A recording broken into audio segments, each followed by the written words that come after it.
खुलुमबाय।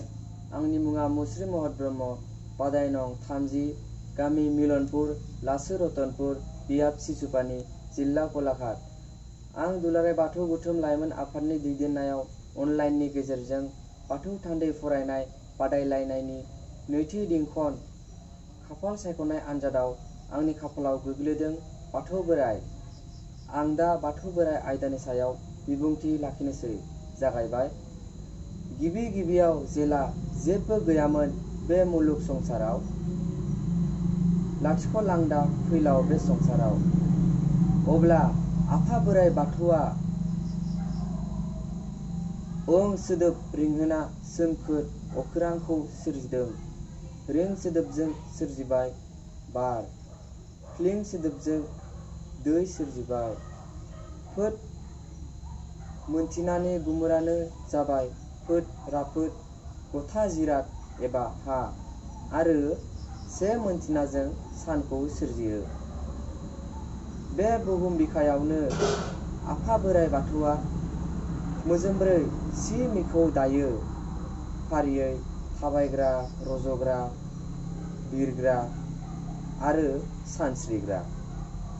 बेजोंनो लोगोसे माया गुन्द्रा हायना होदेरनो जो आरो जोला आथोन महरै सोरजिना होयो।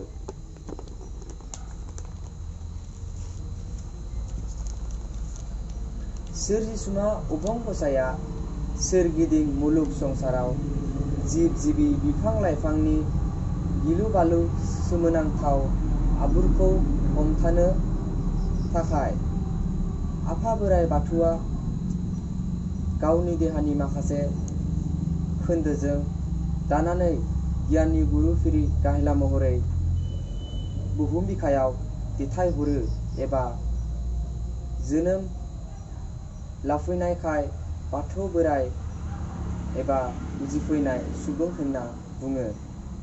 जायफोर गुरुखौ मोनना दोनै समायना रमायना, रोंगिना सोंगिना बायदि गाबनि महर हायना ब्रहा मुलुग दानो हादों।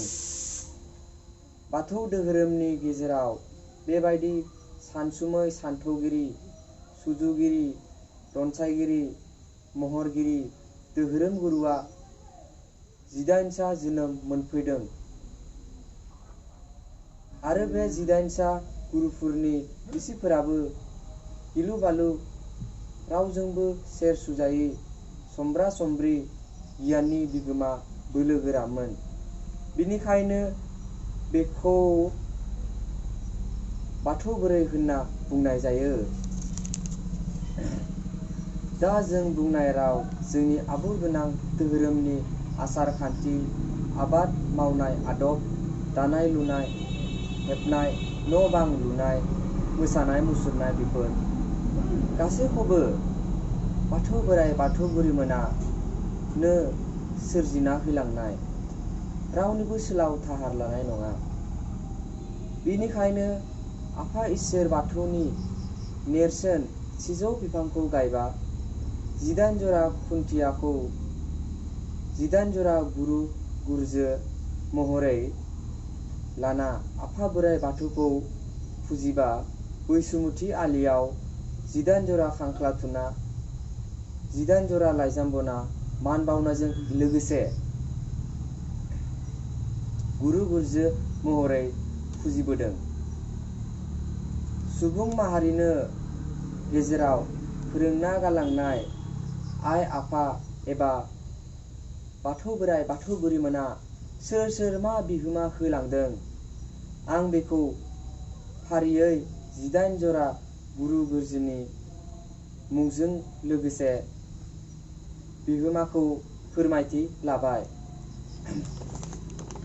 मोनसिनसि बोराइ मोनसिनसि बुरै, उजिजेननाय मानसि, सि बोराइ सि बुरै, गिबि इसोरनि सोरजि आरो इसोर सानथौ संदानगिरि। इहु बोराइ इहु बुरै,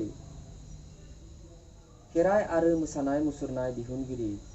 आहाम बोराइ आहाम बुरै, दोहोरोम खान्थिनि मोनथिना आरो मोन्थोरनि संदां गुरु हाफाव बोराय हाफाव बुरै धोरोम खान्थि सुजुगिरि खौरिया बुरै खाम सोरजिगिरि महिला बुरै जथा सोरजिगिरि आरो गुंखि मावलायग्रा बोलि बुरै राव थुनलाइ आरो सोलोंथाइ रनसायगिरि सं बोराय जोंलारि सानथौगिरि खैरा बुरै सि आरो सिजौनि गेजेराव खाजोबनायनि आगरगिरि बाद आरो संबिजित संदांगिरि आग्रां बुरै दानाय लुनाय आगर आखाइ दिहुनगिरि